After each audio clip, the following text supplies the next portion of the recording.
ውድብ ሕብራት ሃገራት ኣብ ትግራይ ዝቕጽል ዘሎ ጌሰት ሰብኣዊ መሰላት ኣትዩ ክምርምሮ ከም ዝሓተተ ኣፍሊጡ ኣብ ትግራይ ገበን ኩናት ይፍጸም ከይህሉ ክሳብ ምእማዝ ዘእንፍቱ ሓበሬታታት ናወፁ ይርከቡ ከም ዘለዉ ነረዲኡ ውድብ ሕብራት ሃገራት ብዘይካቲ በተደጋጋሚ ንመንግስቲ ኢትዮጵያ ሓቲቱ መልሲ ዘይረኸበሉ ጉዳይ ምኽፋት ዘይተገደበ መገዲ ንሰብኣዊ ረድኤት ኣብ ልዕሊ ሰላማውያን ሰባት ብኸቢድ ብረት ከይተረፈ ዝግበር ዘሎ ጨፍጫፍ ዝምልከት ሓበሬታ ይበጽሖ ከም ዘሎ ብምሕባር ናብቲ ገበን ዝፍጸመሉ ዘሎ ቦታ ኣትዩ ምርመራ ከካይድ ክሓትት ከም ዝተገደደ ነጺሩሎ ሓላፊት ትካል ሰብኣዊ መሰላት ውድብ ሕብራት ሃገራት ሚሼል ባችሌት ኣብ ትግራይ ዘሎ ጉዳይ ምሒር ከም ዘሻቐልን ከም ዘሰክፍን ተዛሪበን ኣለዋ እተን ሓላፊት ኣብ መግለጺአን ዓለም ለኻዊ ሕግታት ዝተሓሰ ምኽልካል ሰብኣዊ ሓገዝ ሰላማዊ ህዝቢ ዝርከበሎም ቦታታት ብደብዳብ ምዕናው ሰላማውያን ሰባት ምቕንጻልን በኣልማማ መቕታልን ሓዊሱ ማእለያ ዘይብሎም ንብረት ምጉሓል ኣብ ትግራይ ይፍጸም ከም ዘሎ መረዳእታታት ይበጽሕወን ከም ዘሎ ተዛሪበን ንጽር ሓበሬታ ምእንታን ከይርከብ መንግስቲ ኢትዮጵያ መራኸብቲ ሓፋሽ ብምዕጻው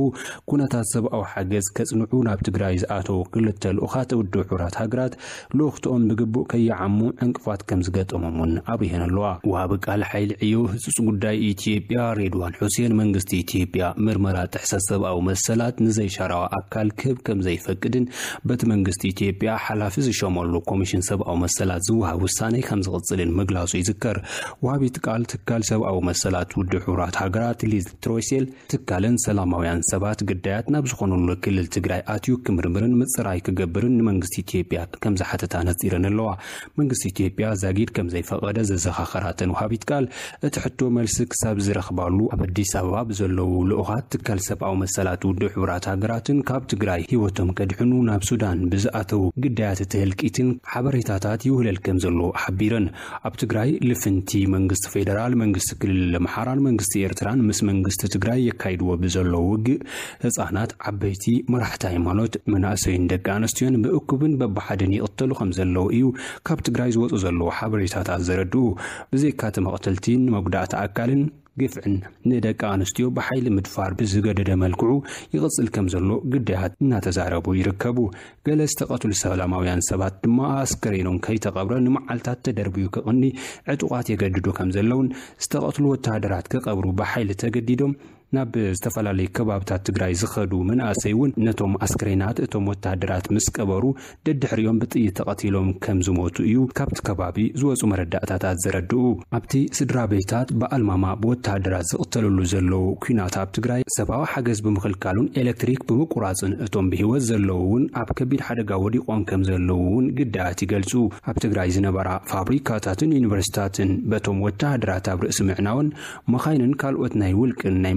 ናውቲ ተጓሕጊሖም ናብቲ ካብ ትግራይ ወፃእ ዝኾነ ከባቢ ኢትዮጵያን ኤርትራን ከም ዝተጓሓሉ እማያት ይዛረቡ እዚ ከምዚ ልንከሎ እቲ ቅድሚ 50 መዓልታት ዝተጀመረ ውግእ ኣብ ትግራይ ኣብ ዙርያ መቐለ ኣብ ደቡብን ማእኸላይ ትግራይን ሓዊሱ ኣብ ዝተፈላለዩ ከባብታት ትግራይ ይቕጽል ከም ዘሎ ዝተፈላለዩ ኣካላት ይገልጹለው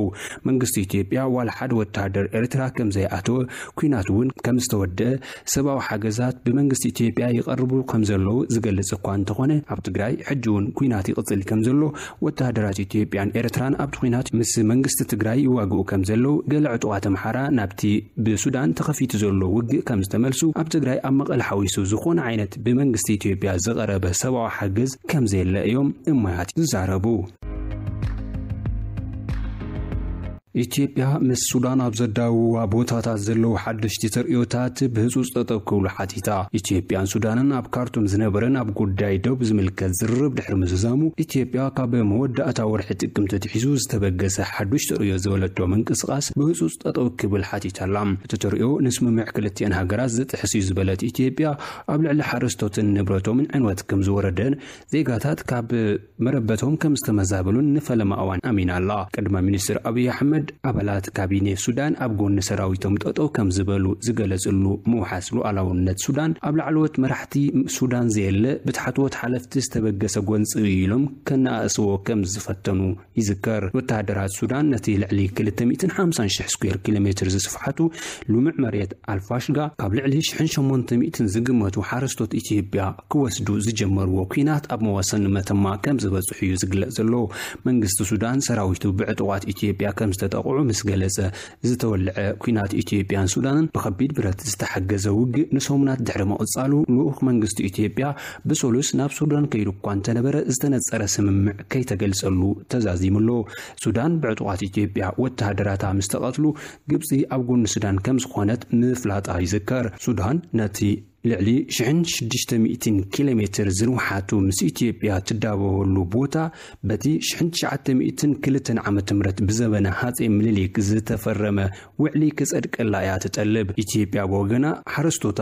ናብ ሱዳን 100 ኪሎሜትር ጥሒሶም ኣብ ውሽጢ ብምእታው ንብዙሕ ዓመታት ሕርሻዊ ማእቶት ክእምርሩ ከም ጸንሑ እያ ትገልጽ ክልቲአን ሃገራት ኣብ ቀያዳይ ስምምዕ ዝተደረኸ ጉዳይ ኣብቲ ዶብ ከም ዘይነበረን ይፍለጥ እንተኾነ ኣብ ዝቐረበ እዋን ክልቲአን ሃገራት ነቲ ዶብ ክጥርራ ሓሲበን እኳ እንተነበራ ኣብ ዝተፈላለዩ እዋናት እቲ ዝተሓስበ ኣብ ተግባር ከይወዓለ ተሪፍ እዩ ሕጂ ግን ኢትዮጵያ ምስ መንግስቲ ትግራይ ኩናት ኣብ ዝከፈተትሉ እዋን ወተሃደራት ሱዳን ነቲ ሲኢናዮ ዝበልዎ መሬት ሱዳን ክምልሱ